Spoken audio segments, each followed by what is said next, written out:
future go to school. What do you think of what's going on right now, mate? These evil little invisible parasites. Satan-worshipping Freemason moron. Do you understand what I'm saying? We're not run by factions. Get the fuck out of camera! There are much more powerful international forces in play. Is this pink eye? Is this what pink eye is? I don't fucking know what's happening. Please go outside and look at the moon quickly. It's been crazy, guys, but guess what? It's how it is, mate. Mate, because I want to do you slowly. But I ain't spending any time on it. Well, g'day listeners and welcome again to the Conditional Release Program. I'm Jack the Insider, Peter Hoisted, and we have a very special edition today. Joining me again after a probably 2-month sojourn is Chris Baker. Chris, you might just quickly want to explain who you are for those who came in late and what we spoke about last time. Yeah, g'day, Jack. G'day, mate. Yeah, we spoke about Dominic Grubisa, a former solicitor in New South Wales who had misled thousands of members of the public in relation to a asset protection scheme and was involved in the sort of predatory misuse of personal information of people at their lowest point in life, facing repossession of their home or family law proceedings. And she's been the subject of quite significant regulatory scrutiny over the last 4 or 5 years. And when we concluded our recording there, she was declared bankrupt, I believe. There had been an NCAT hearing which had made a recommendation which was to be adopted by the New South Wales Law Society that she be disbarred. That's in a nutshell what occurred? Yeah, that needs to be signed off by the Supreme Court of New South Wales. Right. And that's the reason for the delay at this stage, because overtly she remains a lawyer. Yeah, I'm not sure. I haven't followed whether I haven't seen anything to indicate. But she has been declared a bankrupt. Yeah, she is bankrupt, and her company that was the trading entity selling this scheme was put into liquidation in March of this year. And there's been some further developments on that front. So, what are those people who have invested in her and been ripped off? What are they looking forward to? I gather not much. Not much at the moment. So what's happened is that the company was wound up by CoreLogic or Cotality. RP Data is the legal name. In March for non-payment of a judgment of about $3.8 million for her misusing their data. And spreading around like Netflix subscriptions amongst all her clients. So these are things like credit applications, those sorts of things. Oh no, this is a property data that CoreLogic uses obtains state government property data and then packages it up in one of their value-added sort of reseller products, RP Data Professional. So she was selling subscriptions to her students, but actually using a single login insufficient logins and selling CoreLogic's data without paying for it. So they got a judgment for about $3-something million, and when that wasn't paid, they tipped it into liquidation. What other creditors are there besides those who engaged in her schemes? Is she owing money to the ATO? Not much to the ATO, by the looks of it, from not big salaries. Report on company affairs and properties that was filed, but the Commonwealth owed about circa $1 million in legal fees and the $5 million penalty that was imposed by the federal court.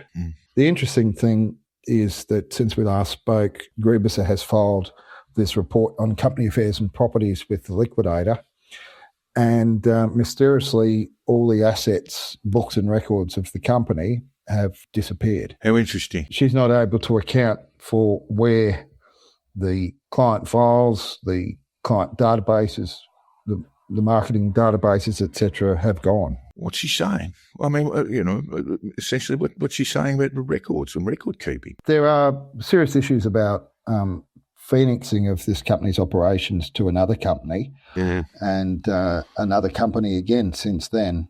So she claims she doesn't know where the books and records, the assets, the computers, anything of this company have gone.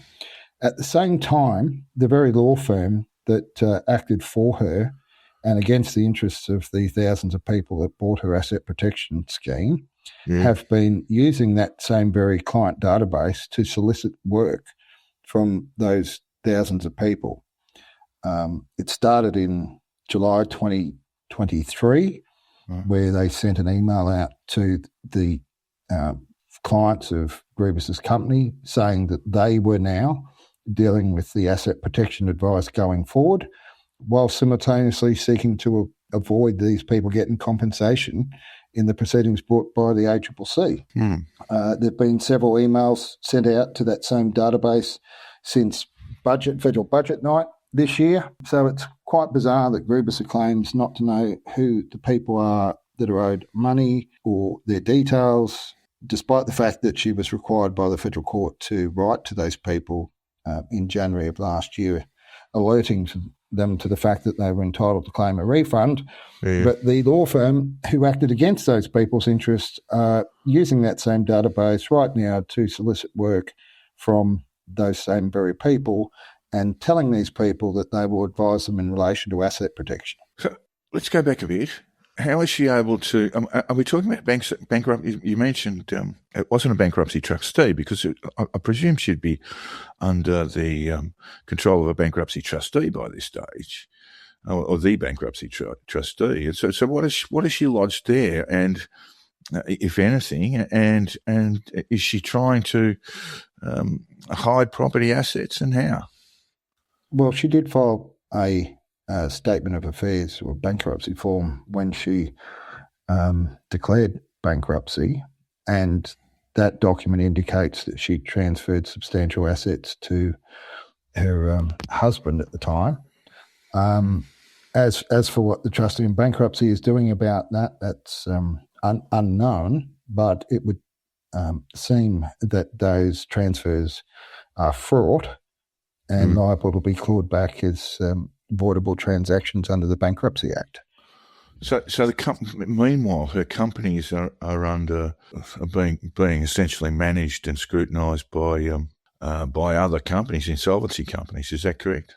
Yeah. Well, her main trading company went into liquidation, but just after the ACCC started proceedings in December 2022, she started marketing and selling the same schemes that were the subject of those proceedings through another company called Property Lovers.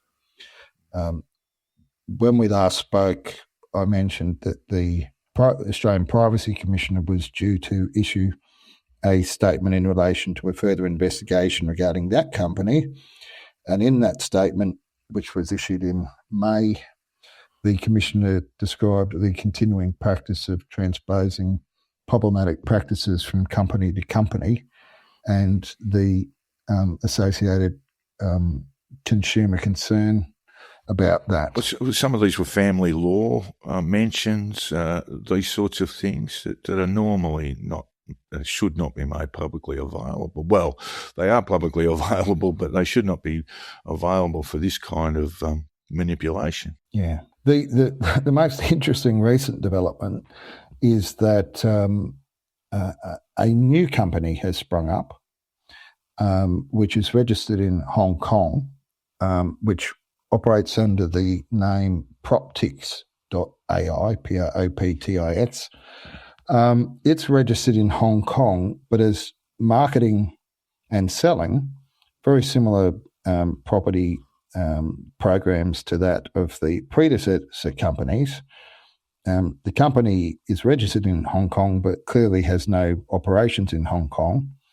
The company's director is a chap called Jesse August, who's a resident of Belize City, Belize, just where you would expect your property investment advice in Australia to come from.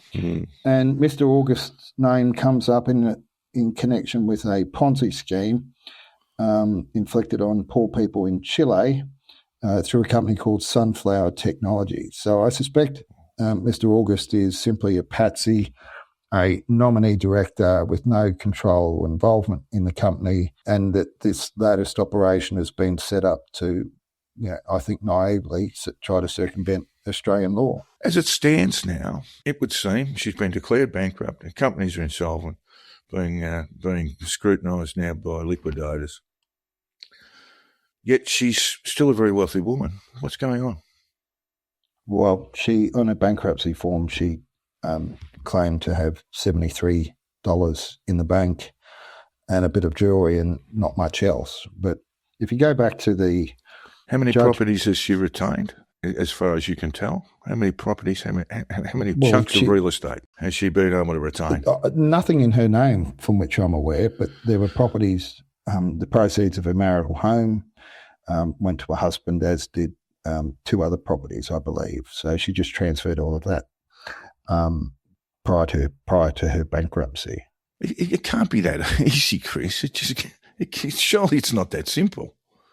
Well, the Bankruptcy Act has provisions that allow the trustee in bankruptcy to claw back assets that are transferred in circumstances which they are given away for no consideration. There are strong provisions in the Bankruptcy Act that allows the trustee in bankruptcy to go off and have those assets retransferred or her entitlement to those proceeds recovered from the other party. Chris, how likely is it in Grubisa's case? I would think it's highly likely that the trustee in bankruptcy presented with that evidence would take steps to recover those assets. So this is a try-on by her, and as far as you can tell, so far so good for Dominic Grubisa. Well, this company in Hong Kong is operating. It's clear. I mean, it is clearly operating in breach of Australian law. The Corporations Act operating in Australia still. Yeah, Section 601 CD of the Corporations Act says that a foreign company cannot carry on business in Australia unless it's registered here. This company, last time I checked, was not registered in Australia. It's marketing to Australian consumers. There are ads all over social media, on Facebook, on Instagram and other platforms. The product is sold to Australian people in Australian dollars in relation to property in Australia. A recent development is that the payment platform that the company was using to take money from people seems to have been disconnected. But there are ads all over social media. Proptix.ai, they infiltrate Facebook, Instagram. The company is not registered in Australia. The boiler rooms of today. And it's the same people. It's the same people who same rackets, as far as you can tell. So you've got the credit protection scam. Well, the asset protection thing is not, to my knowledge, being sold through this company. Assets, I should say. Yes, but the property sort of mentoring and training program that's still going. To the extent that it's using personal information in breach of the Privacy Act, I'm not sure. I suspect it possibly isn't.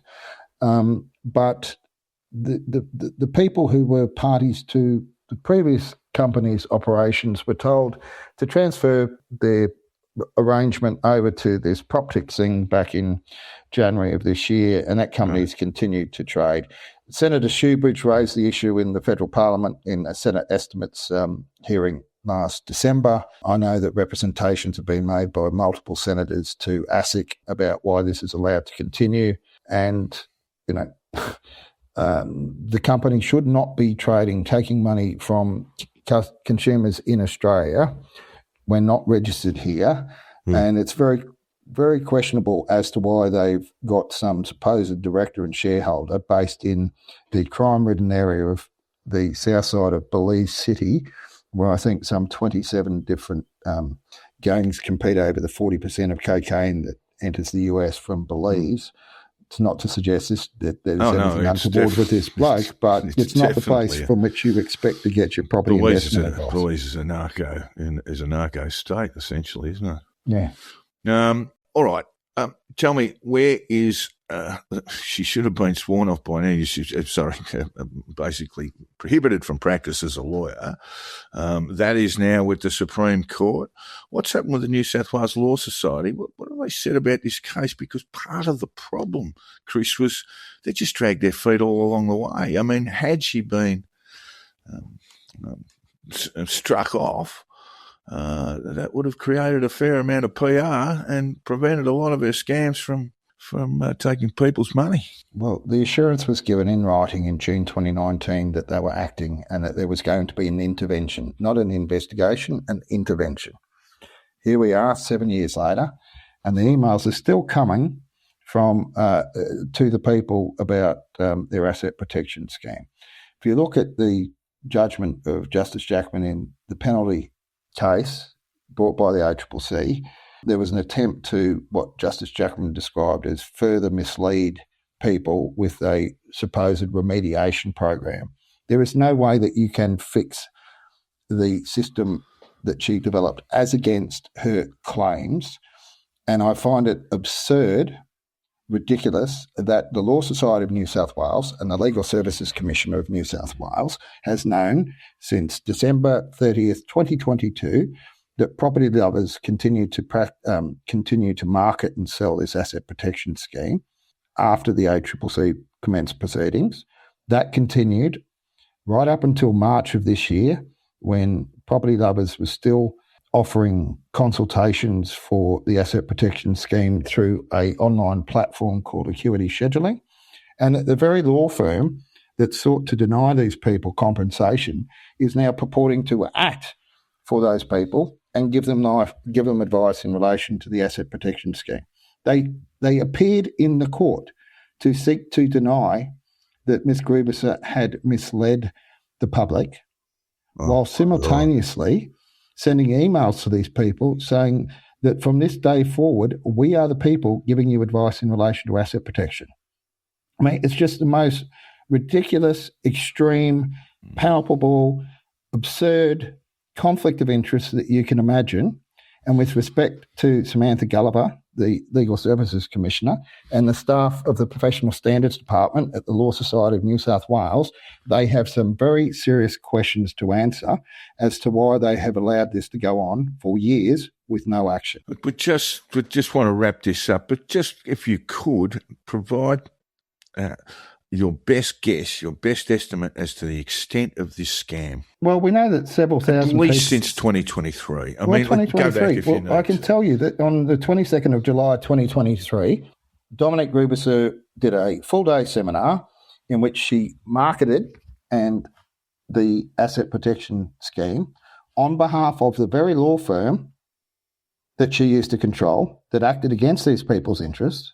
She toured the country in those weeks, doing seminars in Perth, Sydney, Melbourne, and Brisbane. She continued to market the stuff up until March 2024, days before, or 2 weeks or something before the ACCC hearing in the federal court. She was at the Hyatt Regency, the one down on Sussex Street. Yeah, I think it's the Hyatt Regency. But at a sales forum? Yeah, with hundreds of people there, telling people that she could protect all their assets. I mean, the Fin Review called out the Law Society's inaction. Numerous media organisations did. Max Mason in the Fin in, I think, March or February 2023 said Dominic Grubisa will not stop until somebody makes her. Right. And no one is. I mean, it's just, if you're looking at this from a prospective con artist point of view, you're going, no one's going to stop me. I'm just going to have a few hurdles put away, but that's it. Yeah, and we've had the New South Wales opposition ask questions of the Attorney General about what he was doing about concerns raised. There are so many other issues that go to what I would think are, been quoted in the press as saying, it's very serious crimes that have gone not dealt with by the legal regulators. I mean, we're talking about perversion of the course of justice, forgery, forged documents, false statutory declarations, and the evidence is there. And with respect to the Attorney General, if he's listening, the people sitting on the other side of the table in the Parliament are concerned. They told me they're concerned. And Michael Daly's just put it in the too hard basket, I think. So, I mean, there's real palpable harm that's been caused. And with respect, I think that this woman is just sticking two fingers up at the regulators and saying, I'm going to keep going. You're in touch with a number of the victims and through their financial losses. Tell me how they're dealing with these sort of updates. There's this very clear sense that what she's done will never be punished. Well, just imagine you've gone out of your way, you've provided information to the legal regulators, you've spent a lot of time putting together material for them. I'm talking about the victims here. You've participated in various court cases. You've done that for the public interest and for the interests of others. And then you continue to get emails from the database that Grubisa claims not to know about from other entities seeking to advise you about the very thing that you were misled about in the first place. So just imagine what language they use when they contact me or provide me with information or updates. I mean, they're just absolutely disgusted that these people sitting in Phillip Street have allowed this to continue. Yeah, all right. Well, look, Chris, the real reason, well, we did enjoy the Grubisa update there, and it is just staggering how easily she is slipping through the regulators' hands. But the real reason we wanted you to come in was to discuss Self-Sit Rod, our old mate and friend of the podcast, Rod Culleton. We might go back to it's got to be 2023 February, when the big cooker protest by our own count, about 40,000 people in the national capital, stood and listened to another cooker, our old airline pilot mate, who read out a proclamation from Rod Culleton, senator in exile. That's what he used to call himself in those days. How's he getting on these days? Chris, you've been watching Rod Culleton pretty carefully. What's he up to? Well, Rod never takes a backward step. He's a busy man, isn't he? You describe him as a busy man. I would say he's very busy. He is in multiple court cases at the moment. He's trying to challenge the border closure laws in WA. He had a crack at trying to bring that before the High Court, seeking to reopen the Palmer decision. Yes, I was just going to say. Clive lost that one. So Rod, undeterred, for the good of the Australian public, has decided that he was going off to the High Court and try to reopen that case. The High Court remitted that case to the Federal Court in Western Australia. Now, Rod doesn't normally deal with these sort of trifling lower courts. He prefers, with his stature as a senator, to be in the big game. I think there was some quote in one of his previous cases where he referred to ignoring some outcome or document because he was in the big game and didn't worry about little trifling magistrate court matters. But not dealing with trivial matters. But where we're at now, so Rod's case, he filed in the High Court. The High Court remitted the matter to the Federal Court, and he wasn't having that. So he, and in separate proceedings, Dr. Beverly Peers tried to refile back in the High Court. And that was rejected by deputy registrars of the court. Effectively, it's an abusive process. Right. Undeterred, Rod has been pursuing that matter, I think quite bizarrely, in the New South Wales Supreme Court. Oh. So he and Dr. Peers have sought to bring proceedings against, or have brought proceedings against, I believe, two of the deputy registrars of the High Court about their refusal to allow him, or both of them. So he's seeking to sue them, is that correct? Yes. And you know it's going. It's paper terrorism. He shouldn't be laughing. This is just. I shouldn't be laughing.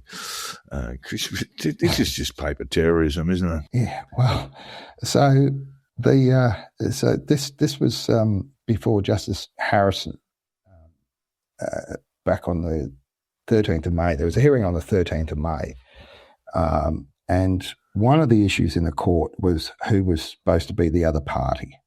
So whether the Commonwealth could intervene as the proper contradictor in the case. Now, Rod was worried that he might get a cost order against him, so he didn't want the Commonwealth to be a party to the proceedings, but rather to assist the court.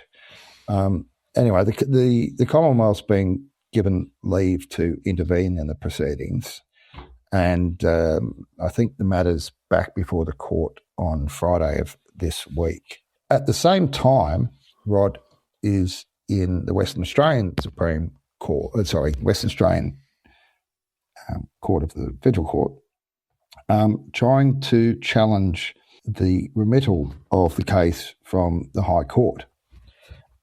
He's had numerous attempts of filing interlocutory applications, intermediate applications in this court to challenge the jurisdiction of the federal court. Oh, lovely. There we go. Okay, Now, I'll sit, Rod. Yes, go on. He doesn't want the federal court, which has, according to the High Court, and in fact, the jurisdiction to deal matters of a constitutional nature, if there was an issue of a constitutional nature. But quite bizarrely, and I think this just speaks to some of the misconception that Mr. Culleton has. Huh. He tried to make an application for an order in the nature of habeas corpus in this case. Huh. Habeas corpus, a writ, prerogative writ, that requires someone that has someone detained to bring them before the court and to demonstrate that that detention is lawful. Who is he seeking to detain? Well, creative as always, Mr. Culleton suggested that his case, the case he wants to put to the High Court, was being detained by virtue of the fact that the High Court had remitted the matter to the Federal Court in Western Australia. Now, that didn't, Mr.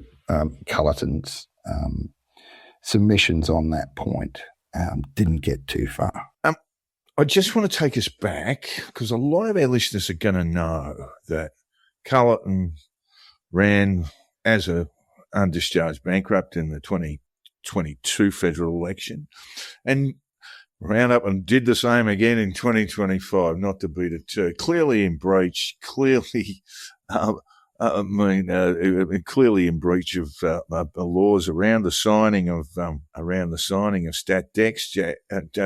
Chris, and the AEC sought to prosecute. Just give us a quick rundown on what occurred there. So the 2022 conviction was some years ago, wasn't it? Oh, it was only last year, I believe. Late Right. last year. Yeah. So he's had two matters before the court, and in each case was found guilty of that offence. I believe he's appealed one, if not both, of those to the Western Australian Supreme Court. Sure. In the first case, I believe he was given a fine in order to pay the costs of the prosecution. Yeah. I'm not sure about the outcome. Similar. I think unless I've got the two confused, I think it's quite similar. Yeah. Another fine, another payment of court costs. I mean, in videos that he had, Another conviction recorded. in videos that he's had on his Great Australia Party Facebook page that have since been taken down, he did describe the result as being like hit with a wet lettuce. So he's obviously taking those matters quite seriously. No. You think he'll have another crack in 2028? Well, his problem might be that, to my knowledge, he still hasn't filed his statement of affairs in relation to his bankruptcy. That's my understanding too. And under the Bankruptcy Act, your 3-year exit from bankruptcy arises 3 years from the date that you comply with that obligation. And he had previously been convicted of failing to provide his statement of affairs, tried to appeal that, and was unsuccessful. So he may well have recently provided his statement of affairs, but he's not going to be eligible to sit in any election within 3 years of, that having occurred. If it has, and I suspect it hasn't. So maybe he'll try it again. We'll see. But he's certainly not going to get elected to Parliament if he does so. One thing we mentioned on the conditional release program in a little soft sits v the man segment is that good old soft sit Rod might be looking at being declared a vexatious litigant.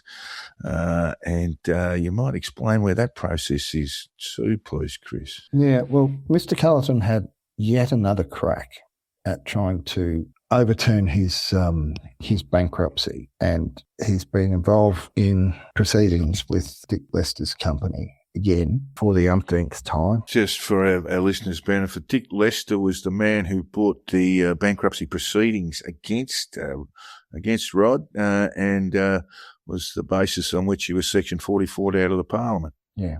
There was the other matter of the under conviction for larceny, which is another Section 44 matter because he went down for the Quinella. So Dick Lester's this must be a nightmare for Dick Lester, right? I mean, he must be saying, "I've had enough of this guy," because this is the other side of the paper terrorism. Well, when you think it all goes back to this agreement that between Mr. Culleton, his companies, and Mr. Lester's companies, back in 2009, I think, over a lease of property, the sale of some grains, and an option to purchase a property. I mean, the judgment, I think, was around just over $200,000, and we've had we've had 1, 2, 3, 4, 5, 6, 7, 8, 9, 2, about a dozen cases before related the courts related to just that matter in relation to the judgment against Mr. Culleton and his companies, and then the bankruptcy. And he had another crack in last year, which went to the federal court before Justice Horan, and there was another attempt to seek to overturn his sequestration of bankruptcy order, and also brought the DPP in to try to have his AEC prosecution matter thrown out, which was unsuccessful. And then undeterred by that, he went back to the federal court for an appeal, and it was the application for leave to appeal was dismissed. We're talking about a matter that goes back to 2009. More than a dozen proceedings related to it. Mr. Lester's company, what would he be up for in legal fees alone? I mean, it boggles the mind, doesn't it? And just to have these matters running for so long, I mean, it is sort of, the process is designed to be the punishment, isn't it? Yeah, for over $200,000, really, in hindsight. But so my understanding is the status is that there is an application to seek the vexatious litigant order to prevent Mr. Culleton refiling yet again. Can you describe what the process is? Because it's rare, isn't it? I mean, we do know we do know the old snapping turtle, another great soft sit down in the wheat belt in South Australia. Crikey, what's his name? It's slipped my mind now, but the sort of godfather of Australian soft sits. Wayne Glue. Wayne Glue, of course. Yeah, thank you. And we know he was declared finally a vexatious litigant. I think that happened about 2015, 2016. But tell me what the process is. I have no idea. But it is something that's determined by the Supreme Court, and someone has to bring that case. Yeah. So is it Dick Lester or his companies that are bringing this case? Well, yeah. So there is an application. My understanding is there's an application on foot by his company, Bowen Nominees, to seek that order. So we're talking about very arcane matters of law, aren't we, Chris? Yeah, well, I would expect, based on the decisions of the multiple judges in respect to this matter, I think it was Justice Horan in his decision in December of last year, it might have been Justice O'Callaghan this year, that they actually set out a table in the judgment that set out the issues that were sought to be re-raised and where they were conclusively dealt with in the previous cases. to make it simpler than having to read the words, the table set out this is where it was raised, this is where it was dealt with, this is where it was dismissed on appeal. So, look, thankfully I never had reason to be involved in any of these. Managed to avoid this. But we are talking about arcane matters of law, rarity things. And I guess they should be rare because people should be entitled to take legal action where, just your run-of-the-mill citizen. But in a case of someone like Sovsit Rod, and this is textbook Sovsit behaviour, by the way, for anyone looking at it, just endless submissions, endless court cases, etc. And so it would be, is it the full bench makes a determination? I think this would just be, my understanding is that the matter was on hold pending Mr. Culleton's appeal. Regarding the electoral breaches? No, in relation to the bankruptcy. So this was the decision handed down in June of this year. Right. And then I understand that matters then to the vexatious litigant aspect is to be listed for a directions hearing, and that was held up pending Mr. Culleton's appeal, the decision for which was handed down on the 3rd of June, which dismissed it in its entirety. So I suspect that matter, if Mr. Lester is still inclined, will be back before the court for directions and then a hearing at some point in the coming months. Coming months, okay. I would expect so, yeah. Something for us to watch. What would it mean to the former senator if he was made a vexatious litigant, Chris? Well, I suspect the order would simply be in respect of this matter, not to the world at large. Not in general, as it is. My understanding is it's Wayne Glue, but Wayne Glue's matters might be restricted to his blues with the local government that he was in a sort of perpetual feud with. Yeah, it depends which calibre of a book you're looking at, I think. Well, I do know sort of Glue I know, but I know Glue has... Well, I'm not aware of Glue commencing any proceedings after he was declared a vexatious litigant. So I'm just wondering about that. Yeah, would it be the same with Rod? Because if he's denied the ability to litigate, that would make submissions to the court, open court cases, all that sort of stuff. That'd keep him quiet, wouldn't it? Oh, he's got his other hobbies at the moment too, which we should probably touch on. Yeah, let's have a look at what else keeps Rod Culleton busy. This is the thing that I think is very troubling about Rod's activities at the moment. Is the risk to the public in following his advice that's given widely on social media. Legal advice, can we call it? Certainly legal advice when I believe when it extends to particular individuals who about their particular circumstances as opposed to comments to the world at large. What Mr. Culleton has falsely claimed that banks are going out and getting the wrong orders when it comes to recovering possession of properties that are in where the homeowner is in default and the bank's seeking to enforce their security. His claims are based on his own experience and have been established as factually incorrect in his cases. He claimed fraud in respect of the permanent custodian's mortgage and a disconnect between that and what was registered on title. And it was hosed out time and time again in his court cases. The reason I wanted to speak to you about this today is that Culleton has been talking on his social media, telling people that basically banks are going off and getting orders for possession when they need to get an order for seizure and sale. That is just palpably false.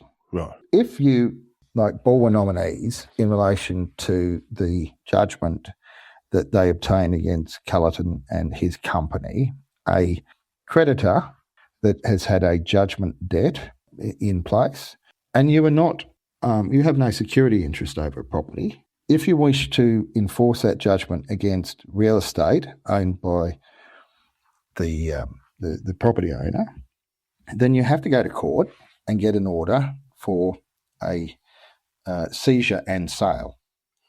And that empowers a sheriff to take possession of the property and to put it on the market to recover the judgment debt.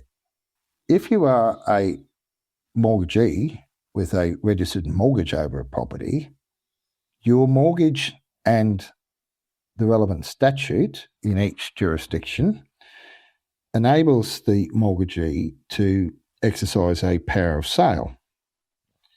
The mortgagee doesn't need the court to grant it the right to sell the property, whereas if you're an unsecured creditor, such as a judgment creditor, you need to go to the court and have that order enforced against particular assets. Right. And that's where the sheriff comes in and affects that sale, pays the judgment debt, and to the extent there are surplus proceeds, pays it back to the property owner, less, the cost of enforcement. So Rod has been out there telling people who are in quite dire circumstances. I mean, it's a horrible, that's what I was going to say. It's a horrible dire thing to lose your house. Owing people a lot of money. Yeah, it's a horrible thing to lose your house.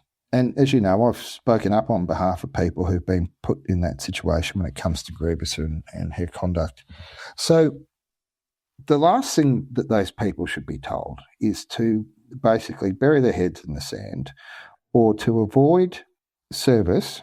So there's a live example here, and I'm not going to identify the person, but Rod has been out there involving himself in this person's affairs. He's taken down many videos from YouTube, but I've watched them, and he was encouraging this person to basically evade or not comply with the bailiff when they turned up to serve an order for possession. Now, an order for possession is necessary if the bank, in trying to sell the property, can't get the homeowner to vacate. And that's a terrible thing, to lose your home, to be there facing having to leave your home and have it sold. Awful life experience. It'd be hard to imagine. It's not the case that these people are not entitled to possession. If the bank has to go off to court because the homeowner won't leave and turns up with an order for possession, then subject to it being a valid order, like actually issued by the court, then the person has to comply with it. Culleton has been encouraging people not to do so. He's been on the phone with bailiffs and sheriffs and other people. He's been involving himself with the police who've turned up to assist in relation to the recovery, and he has put people's liberty at risk with what he has been telling people to do. His claims are based on falsehoods, a complete misunderstanding of the law, and are backed up by his own failures time and time again to overturn the judgments against him and the recovery of his own property. I feel sorry for Mr. Culleton, as I do any person whose business has failed and they've lost property, their business, income, etc.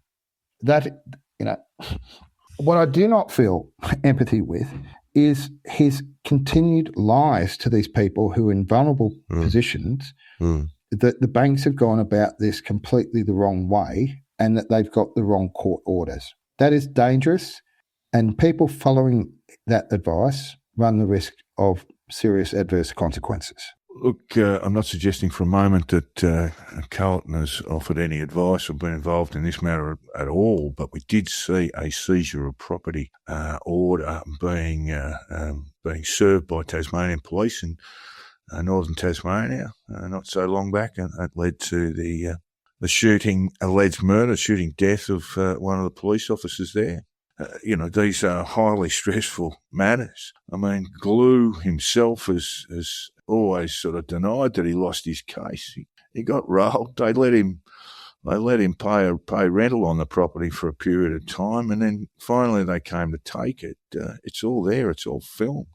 He did lose his property. That's why he lives in a van down by the river, as we say, Joel and I, at his sister's property. It never ends well, mate. Never ends well. So if he was declared a vexatious litigant, it's not going to stop this. But he is subject to, my understanding, is criminal investigation for this advice, for offering this advice. Is that correct?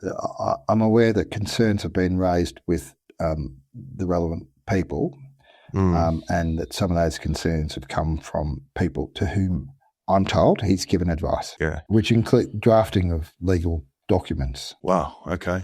Yeah, that's new. See, he just sits down in front of a computer, starts banging out writs, doesn't he? I mean, have you seen any of them? Is it sort of the usual sort of pseudo-law gobbledygook? Well, based on his own performance, I mean, just go back and look at the court decisions.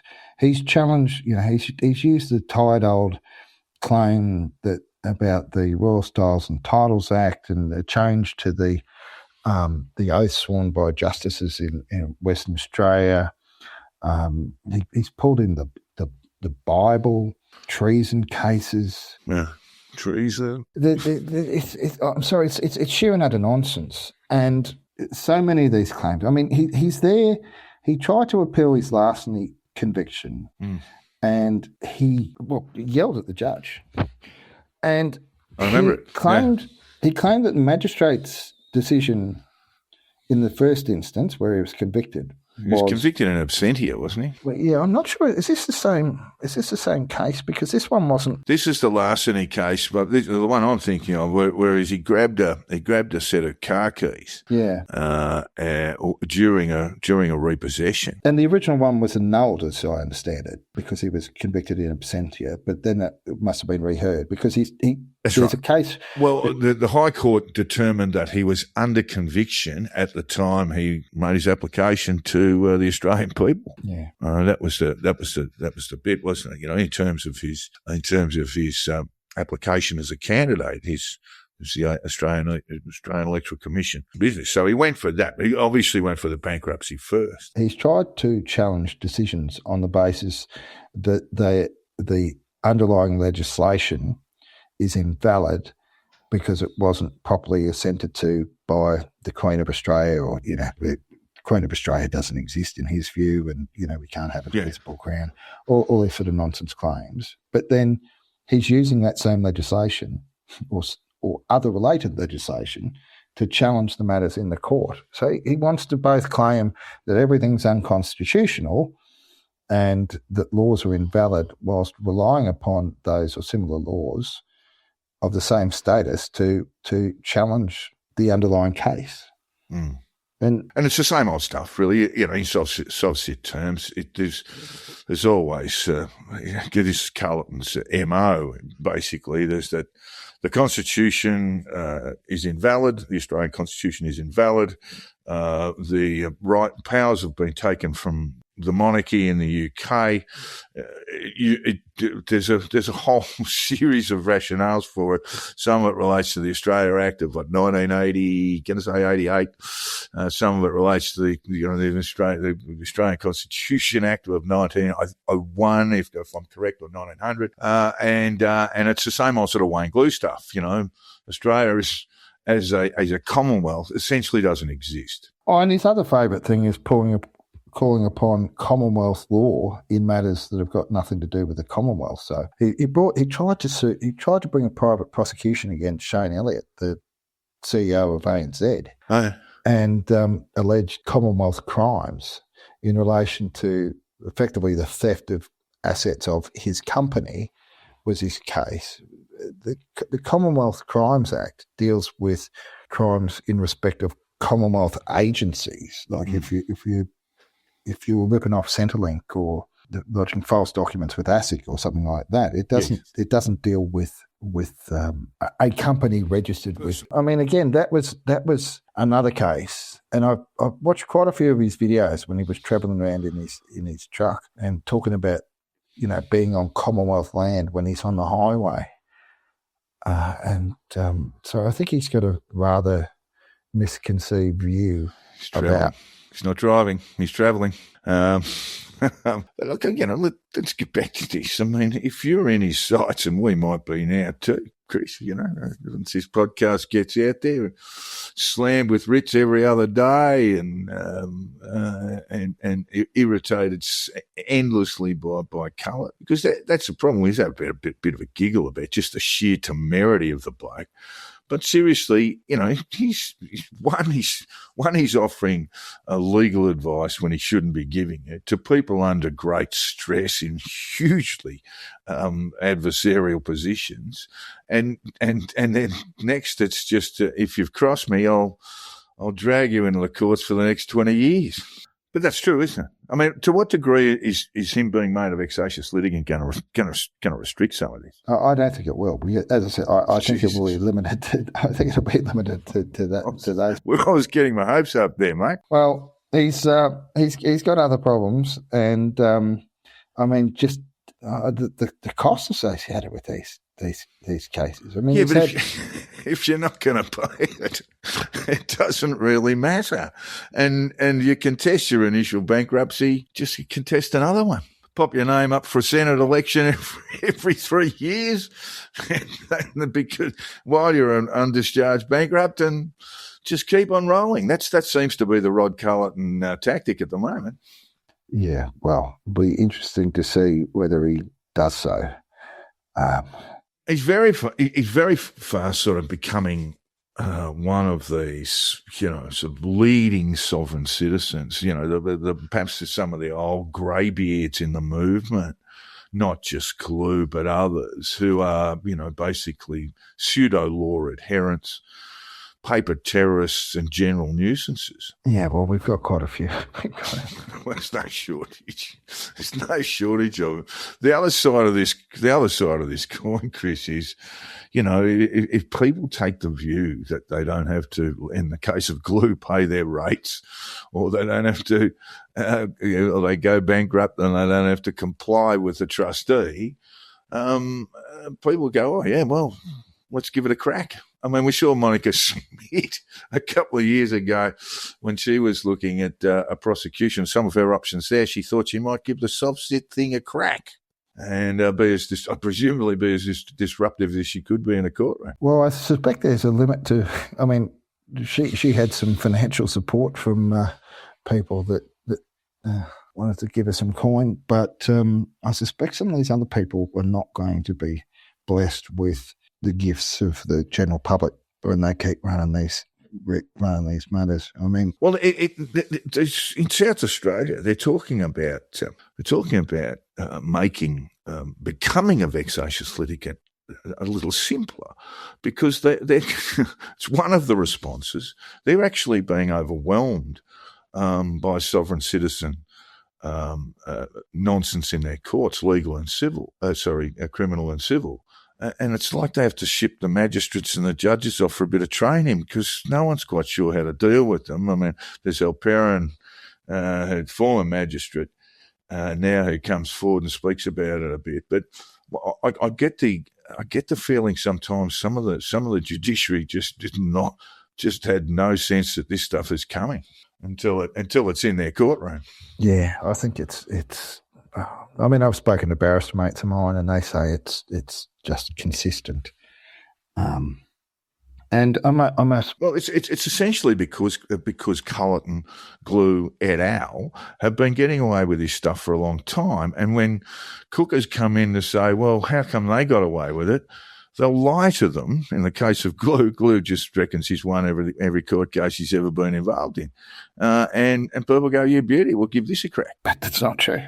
Just as just as if you read the 44 published judgments about Culleton, you can see his claims and reality are some distance apart. Yeah, but they rely very much on, I guess we're talking about the arcane nature of the legal world, a lot of these soft-sits, because they know that for the most part people can't sit down.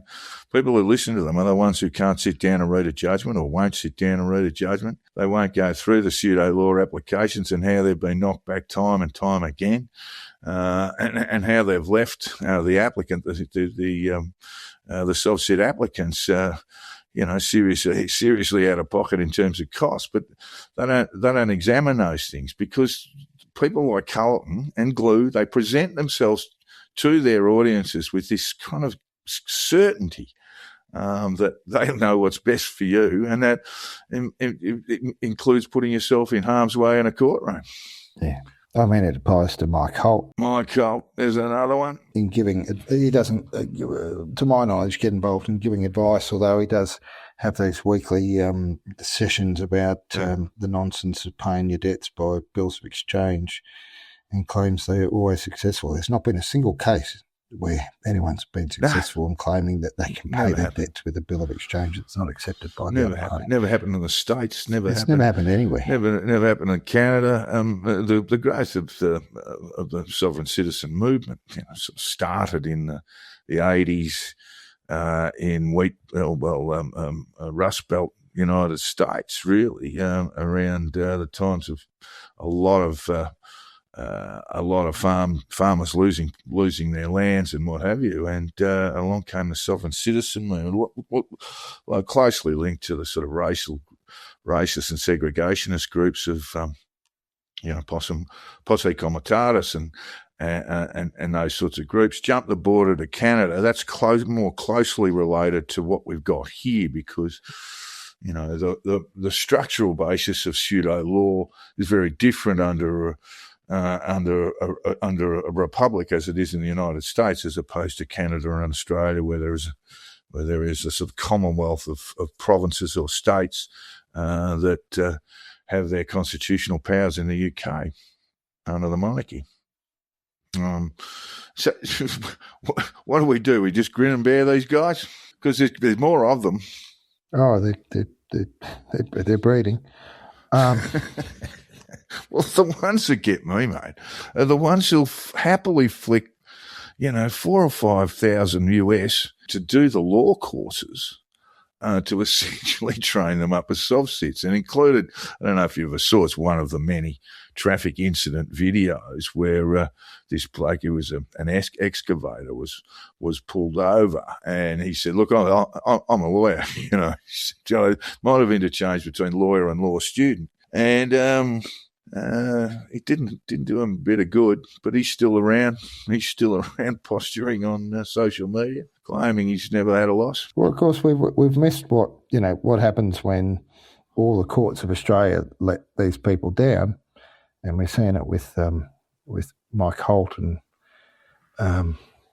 Houghton and Jody Lowe at the moment. They've put together this package that is going to ensure that the International Criminal Court or the International Court of Justice, or both, is going to come overturn our government and install them as some sort of interim government before we have our treason trials. Yeah, that's where I was getting a little bit alarmed. And of course, soft-sits had access to the old Parliament House, now known as the Museum of Australian Democracy. Lovely people down there. They're really lovely people, and most of them are volunteers.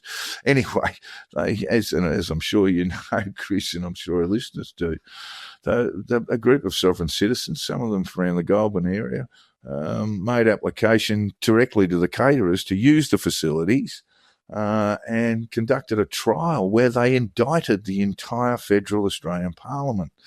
This is something of an embarrassment to the Museum of Australian Democracy, as you might have gathered, whose board includes Barry Cassidy. Of course, so I was talking to Barry about all that at the time. They have sharpened up their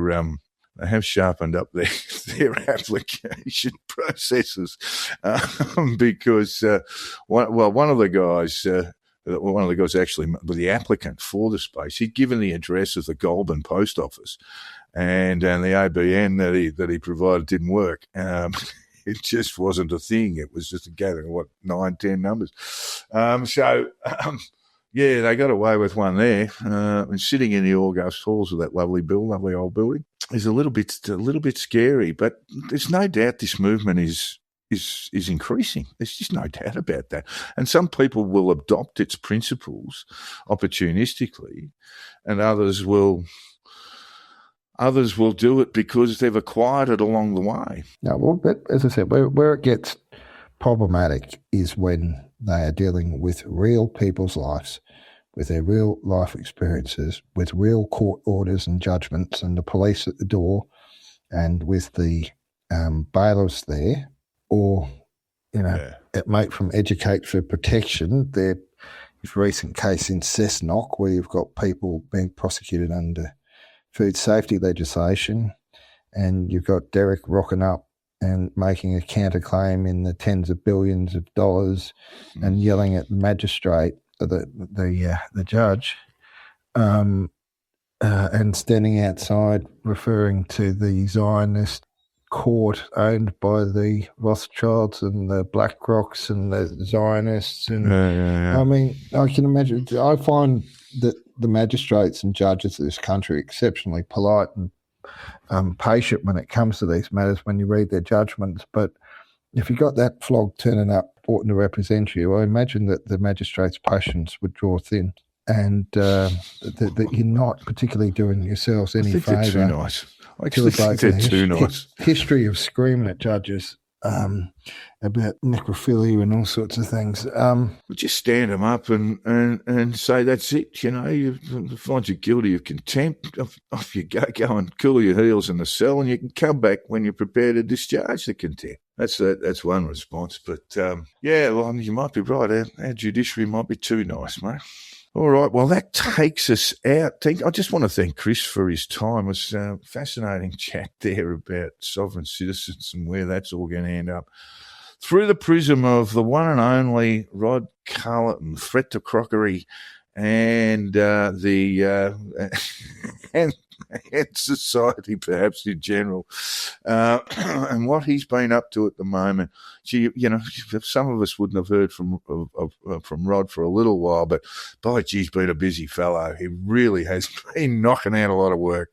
Chris, thanks very much for your time today, and we'll be back. We'll be back with the conditional release program.